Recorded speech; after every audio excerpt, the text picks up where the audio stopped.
Correct. Okay.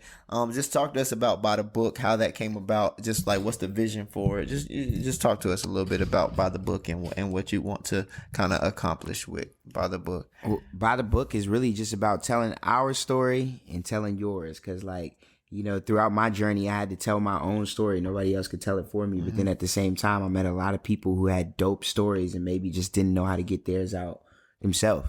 So it was like, wow, like, damn, if I could start telling these stories, you know, we could really make a difference, because I feel like that's kind of what drives the culture forward, is learning about different individuals and what their unique story has to give you and taking lessons from that. And then, you know, we just developed the company when Bevan came in 2020 and like actually started restructuring the brand. Instead of it, me just being a director, her just being a producer, it was like, okay, what's the whole message behind this?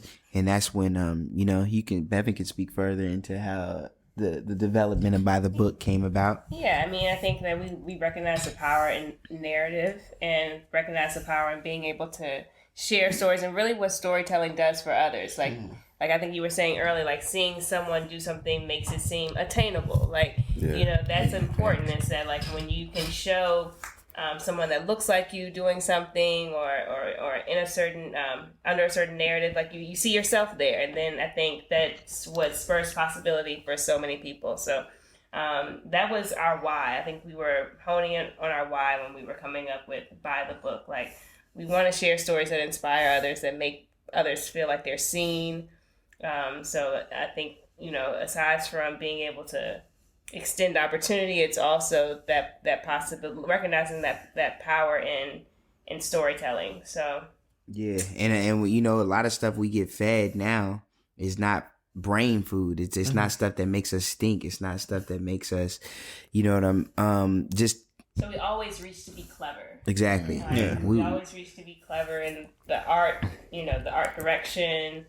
And always trying to, you know, there's always double meaning, you know, in things that we do. And I think at this point now, it's like we can see it growing into something bigger than what we ever imagined. Like, at first, it starts off, oh, you're just a director, I'm just the editor, and she's a producer. But now it's like, damn, we could be Disney. Yeah. Right. Like, really, like, I really believe that. Yeah. Like, with all my heart. Though. Like, like she started dabbling in the animation and came up with the character that really represents kind of just Booc in a whole. And y'all see it more in the animation once the character develops. But we gonna give him, you know, all the characteristics that we want to see in, you know, somebody who coming up. Like, yeah.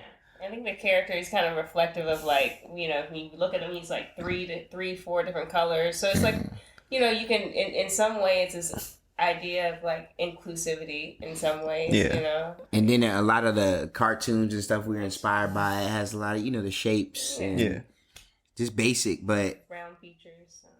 Yeah, that's the whole goal. Like, I really feel like how when Kanye be talking and he be talking like those grand ideas and how massive things can be.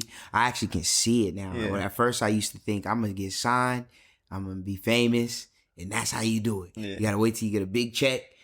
But now I take every opportunity, and I'm like, nah, this can lead to the next, and I know it's stepping stones. Yeah, right. And that's what it is. Yeah.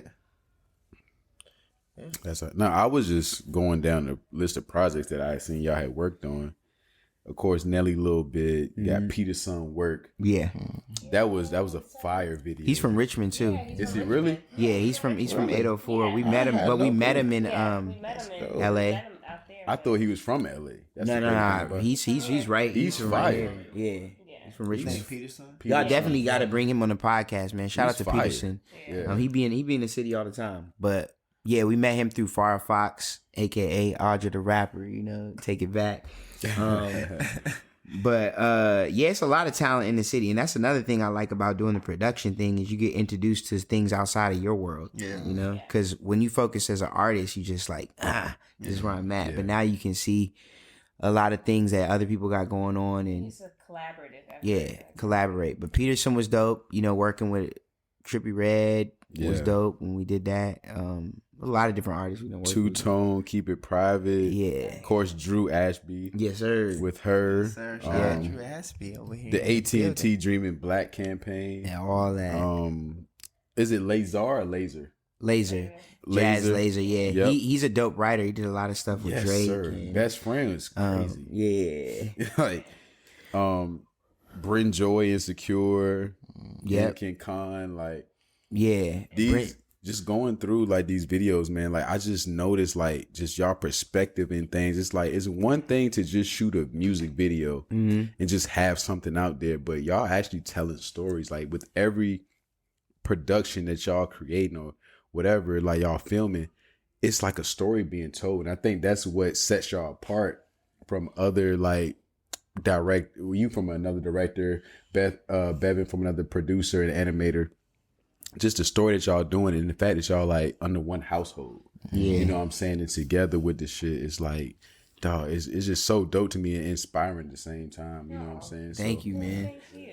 I really do believe it comes a lot too from like me as an artist just wanting to make sure I get my narrative out because, you know, a lot of young artists, depending on what, like you could get signed and people can push a narrative onto you, you know, and a lot of times in artist development, you might lose yourself. Yeah. Yeah. You know, I don't mean to cut you off, but I feel like that happened a lot. You know what I'm saying? Like in our era of artists or boy bands or girl bands coming up, it's like, y'all make this type of music. So like stick to here. And it's like the artist or the artist might just be like, I want to make this type of music. So it's like you have to you get stuck in this kind of conundrum of like the label wants me here, but I want to go there. Exactly. So you might see an artist, you might not see an artist for 5 years. You know what I'm saying? Like her. This just randomly popped in my head. She was a young artist when she first came out as Gabby Wilson, but she never made it. She never made it as like herself. Right. You know what I'm saying? Then she recreated herself as her years and years later. And now she's a mega star. You know what I'm saying? But it's like and the original vision wasn't, you know what I'm saying, what that label wanted her to be. So I think that's just a shift in the industry though. It speaks to like, you know, the internet and us just being individuals and a lot of people being able to find their own paths at a younger age. Like before it was a formula to it. Yeah. It's like find a kid with talent. We're gonna tell him to sing these words, and we're gonna make him a superstar. And it was a blueprint to it. Put a Lil in front of his name. Yeah, put a Lil, make him dance. Exactly. But see, eventually, Lil Chris Collins. Right? Exactly. Like, I don't need the Lil. Like, I'm just Chris Collins. Facts. So eventually, though, it came to a point where now with social media and people looking at things, you can start reading through it. You can start seeing like, oh, that's not really you. That's not really. Yeah. And then it becomes corny at that point. Yeah. It's like that's corny. So what us being a young production company, what we do when we look at artists is we really want to get to know the artist. And even if they can't communicate their story, we need it to be relevant to who they are. So we need to know exactly, you know, where you from, what's the type of stuff you like, and make sure your experiences, explain that to me. So when we collectively come up with this video idea, it represents you in a way that people are going to really feel you.